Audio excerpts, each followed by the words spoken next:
Wagwan everybody, welcome to the Inswinger, powered by RB Technology Solutions. And this is the show that dives deep into the world of sports with our opinions, statistics, predictions, rankings, and many more as we focus on the most prominent sporting topics, most notably from football around the world, the NBA and the NFL. So if you're all about big plays, bold takes, and breakdowns that actually make sense, just hit that subscribe button to join this team. Bless up.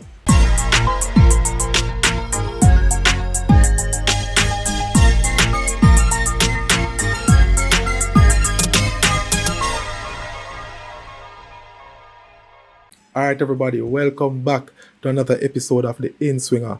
And the 2025 NBA playoffs has kicked off and has truly been entertaining and has not been a disappointment so far. I'm sure most persons that have been tuning in to these games can attest to that, right? And based on some of the matchups that we saw before the playoffs kicked off, we could tell that some of these series will be going down to the wire. And I foresee a lot of them being decided in 6 or 7 games. Definitely not 5, right? Especially out west, because we already know that the Western Conference is the conference in the NBA, as the Eastern Conference is pretty straightforward with some of those matchups. But what we'll do today is just take a look at how some of these series have been playing out so far, with all of them have seen 2 games played already, with most entering into their 3rd games now, and where we see these series heading, who will be the victors at the end, and who they will possibly face in the next round of the playoffs. So let's jump to it. Alright, so we'll begin this one in the Eastern Conference, and the first matchup we'll look at is that of the Cleveland Cavaliers versus the Miami Heat. And already the number 1 seed Cleveland Cavaliers have taken a 2-0 commanding lead over the Miami Heat. And in Game 2 in particular, Cleveland's sharpshooting was on full display as they were impeccable from deep. They actually hit 11 3-pointers in the second quarter alone, which is a playoff record. So with that kind of shooting on display, this one will be a tricky one for the Heat. Donovan Mitchell was at his usual best for Cleveland as he led the charge with a 30-point game in Game 2, which included a 17-point fourth quarter, which proved pretty decisive in that game as they secured a 121-112 victory. And despite Tyler Hero's 33-point effort for Miami, as it stands, the Heat are actually on the brink of elimination, because I believe that without some help for Tyler Hero, especially from Bam Adebayo and Andrew Wiggins, the Heat will get swept in this series, as the firepower of Cleveland will be too much for them. And as it relates to bench points, Cleveland's bench has massively outperformed the Heat's bench, which has resulted in them taking this commanding lead in the series. So unless Tyler Hero gets some help from his supporting cast, I don't see much changing for the fortunes of Miami, regardless of them heading to Miami for the next 2 games. I think this will be a sweep if nothing changes in the approach by Miami Heat. Next series we'll look at in the Eastern Conference is that of the defending champions, the Boston Celtics, who are currently taking on the Orlando Magic. 3 games have already been played in that series, and Boston now holds a 2-1 lead in that one. And the Celtics actually started the series pretty strong. They won the first 2 games in Boston, but with home court shifting to Orlando, the Magic then were able to win that game 95-93.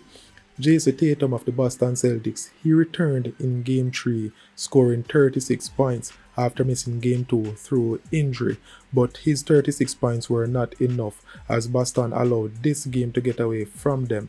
And the main cause of this, I believe, was their costly turnovers in this game, as they were pretty careless with the ball in this game. It's not a familiar characteristic of the Celtics, so it's something I believe that they should get over, but they actually committed 21 turnovers in this game, and it's on that sloppiness that Orlando actually capitalized and took this game. The big 2 in Orlando combined for 61 points, namely Franz Wagner, who led the team with 32 points, and Paolo Banchero, who added an additional 29. But as I said, I just believe that Orlando managed to capitalize on the blemishes that were present in Boston's game. Boston normally exercises more ball control, and I don't believe that they'll repeat this. I think Boston will win Game 4 in Orlando and close out the series in Game 5 back in Boston. The Celtics are too deep. I think they're still the best team in the NBA, and they're in a strong position of repeating and winning another NBA title back to back. But yes, this series is a straightforward one to me. Kudos to Orlando for making it seem a bit competitive, but I don't think it is. And this one will be over in 5. Alright, so the next series on the agenda is the New York Knicks versus the Detroit Pistons. And the New York Knicks now hold a 2-1 lead over the Pistons as they head into Game 4 in Detroit. So the Knicks managed to edge out the Pistons in Game 3 in a very close encounter which finished 118 to 116. And Detroit actually posed a problem of coming back at multiple points during the game, but the Knicks managed to remain consistent and resilient and hold off the persistence of the Pistons. I believe the Knicks are the better team and I believe they are the ones who will progress. However, I don't think it will be an easy one for them, as this Detroit team has the grit and the tenacity that it takes to make this a proper series, right? So this is not a straightforward one as the other series in the East. Cade Cunningham has been a really standout player for the Detroit Pistons this year, and he's provided them with some much needed confidence heading into these playoffs. But the Knicks' bench depth is a bit of a concern at this point because the bench has not stepped up in this series. As it stands, Dennis Schroeder alone, who is now a bench player for the Detroit Pistons, he has a combined 46 points over the last 3 games compared to the Knicks' total bench points of 39 points. Also over these 3 games. So that is not a good look for the Knicks. Their starting 5 is definitely strong enough to see out these games, but they will need help off the bench. This series might go to 6 or 7 games, but with the likes of Jalen Brunson, Mikal Bridges, Karl Anthony Towns and OG Anunoby, the Knicks really should see themselves progressing into the next round. So the final Eastern Conference series that we look at is that of the Indiana Pacers, who take on the Milwaukee Bucks. And after 3 games, the Pacers lead that series 2-1 after the Bucks took Game 3 on their home court, resulting in them narrowing the series and cutting that deficit in half that they went into that game with. The Pacers began the series pretty strong, winning the first 2 games at home. Tyrese Haliburton and Pascal Siakam has been instrumental in the start that the Pacers got. But on the other end for the Milwaukee Bucks, Giannis Antetokounmpo is desperate for some help. He hasn't had the support from the rest of his team so far, even that Damian Lillard actually missed Game 1 through injury and has not yet found his rhythm and his footing and got back to his usual best as yet, as he only returned in Game 2 and also played Game 3. But before that, he has been out for a month, so it will take some time for him to find his rhythm. But for Game 3, actually, Giannis got that much needed help as Gary Trent Jr., who was inserted into the starting lineup, actually matched Giannis' points with 37 each, which contributed to them winning that game 117 to 101. But can the Milwaukee Bucks turn this series around? I'm not sure. This series is a pretty close one though, and we know the kind of player that Giannis is and the kind of team that the Bucks can potentially be once they get it right. But the Pacers have gotten off to a flying start, as we said before, and they seem pretty strong at home. And given that they have the home court advantage in this series, I think it will go to 7 games because the Bucks might find that little rhythm that they need and make this a 7-game series. But I will still lean towards the Pacers taking this one. But disclaimer, I can go the other way as well. The Bucks can actually turn this fully around and take this series in 6 or 7. But I'll stick with the Pacers for this one. Alright guys, so we'll now hop over to the Western Conference, and the first series we'll look at is that of the Oklahoma City Thunder, who are taking on the Memphis Grizzlies. And this series is now officially over and is also officially a waste of time, because after 3 games, the Oklahoma City Thunder now hold a 3-0 lead over the Grizzlies after the Grizzlies blew a 29-point lead in Game 3. Big joke thing that, and waste of time this a series there now, so I could just go through it quickly. The Oklahoma City Thunder are obviously the best team in the West, and with their balanced attack and defensive prowess, they would more than likely overwhelm most teams in the West. We know that, but what the Grizzlies have put up so far is a joke thing, as me say, and that is why I wanted the Golden State Warriors to lose that first playing game so that they would obviously beat Dallas and then face the OKC Thunder. I mean, that would have been a much better matchup than what we are getting so far. Without Ja Morant, I don't see any hope for the Grizzlies in Game 4.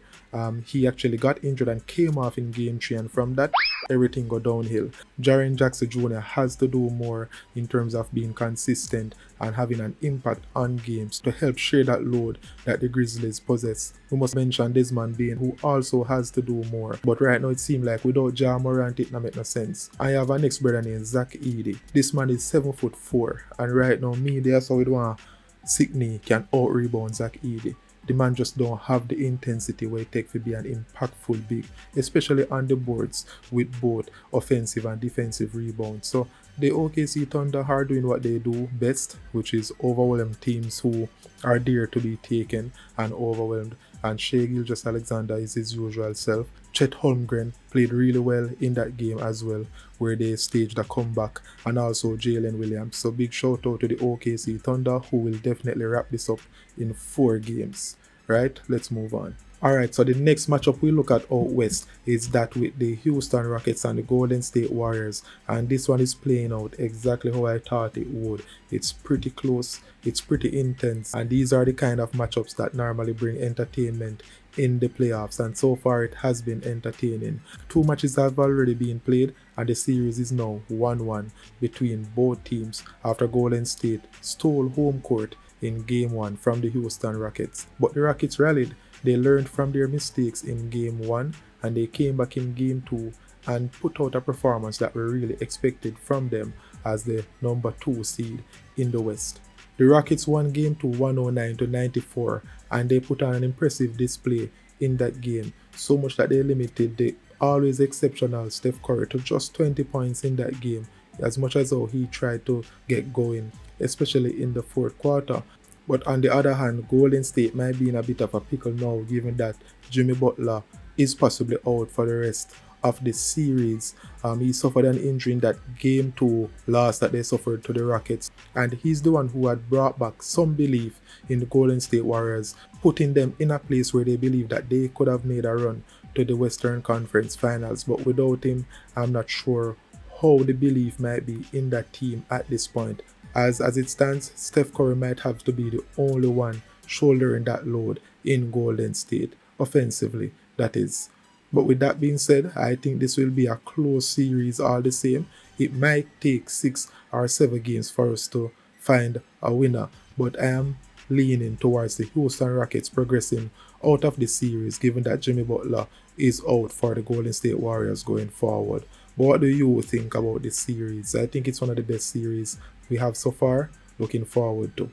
Alright, so one of the more notable series in the Western Conference is that between the Los Angeles Lakers and the Minnesota Timberwolves. And as it stands, after 3 games, the Timberwolves now hold a 2-1 lead in this series after they secured a 116-104 victory in Game 3 in Minnesota, as they managed to capitalize on the struggles being experienced by the Lakers in that game. Luka Doncic, for one, only managed 17 points in that game, which is way below what we are used to from him in the playoffs, but this is simply because he has been battling an illness, but he still went out there and gave it his all somewhat, especially on the defensive end, in order to help his team get over the hurdle, but it still wasn't enough, even with LeBron James putting up a massive 38-point effort.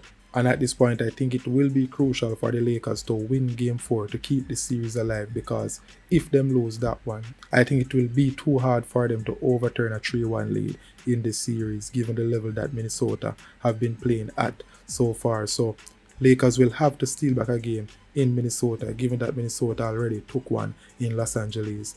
Anthony Edwards has been doing very well in this series so far. He's improved with his 3-point shooting, which was a flaw in his game before that, but with that combined with his effort on defense and his explosive gameplay, he's been phenomenal so far. But his supporting cast has really stepped up, especially in Game 1 and Game 3. Naz Reid and Jaden McDaniels have been major difference makers in the series so far, and with that being said, the Lakers will need the same from their supporting cast. Austin Reeves at points has showed his brilliance in these games, but the Lakers will need more consistency from him and some big games as well, especially in clutch time, if they will see off Minnesota in this series. But turnovers have also been costing the Lakers, especially in Game 3. They had 19 turnovers and Minnesota punished them for these turnovers. So the Lakers will have to tighten up on that and take better care of the ball. But this will be a close series as well. So should Minnesota win game 4, as I said before, I think this will go to Minnesota and will be wrapped up in 5 or 6. But if the Lakers work on their issues and take game 4, this can go anyway, especially when it heads back to Los Angeles. So let's see, what do you think will progress out of this one? As I said, it's a big matchup here. These are two teams that are expecting to make runs to the Western Conference Finals. So let's see who makes it out of this one. Alright, so the final matchup we look at is one of the bigger ones we have taking place in the playoffs so far. It's the matchup between the LA Clippers and the Denver Nuggets. This one has started out pretty close because after 3 games the Clippers now hold a 2-1 lead. But if the Denver Nuggets don't get it together, this can be over in 5, heading to the Clippers based on what we saw in the last game, in game 3, where the Clippers took that one 117-83, which is practically a blowout. The Clippers had at least 4 players scoring 19 points, and at this point Kawhi Leonard is playing like a man possessed. He's back to his best. He's fought off many injuries that has plagued him over the past few years. But right now, a healthy Kawhi is looking like one of the best players in this playoff so far, if not the best player in the playoffs at this point. And he's been provided exceptional support so far from James Harden, Ivica Zubac, and Norman Powell. And the Clippers so far has been playing some of the best basketball even before the playoffs. Through the end of the regular season into the playoffs, they have been one of the best teams in the NBA. But the Denver Nuggets have not been doing enough so far to see them progressing out of the series over the Clippers. Nikola Jokic so far has had 2 games where he's registered triple doubles but have ended up on the losing end in these ties. So the Nuggets will need much more help. We basically not get nothing so far from Michael Porter Jr., nothing so far from Eric Gordon, nothing so far from Jamal Murray. Christian Braun as well needs to make his presence felt in this series. But as it stands, it looks like the Los Angeles Clippers will be taking this series. Maybe Denver firing coach Mike Malone with 3 games left in the regular season might be coming back to bite them now. But right now, this looks like Clippers in 6. Yeah man, we'll work with that one day. Clippers in 6. Alright guys, so that's my 2025 NBA playoff review so far. And please comment, which series has been the most standout series to you so far? Which one has entertained you the most? Leave your thoughts in the comments below, and also comment how you think these playoffs will turn out. So we'll do our predictions for the round 2 matchups in the playoffs before they commence at the end of round 1, obviously. So stay tuned for that video. And as usual, thanks for watching the video, and remember to like the video and subscribe to the Inswinger for more content. See you soon.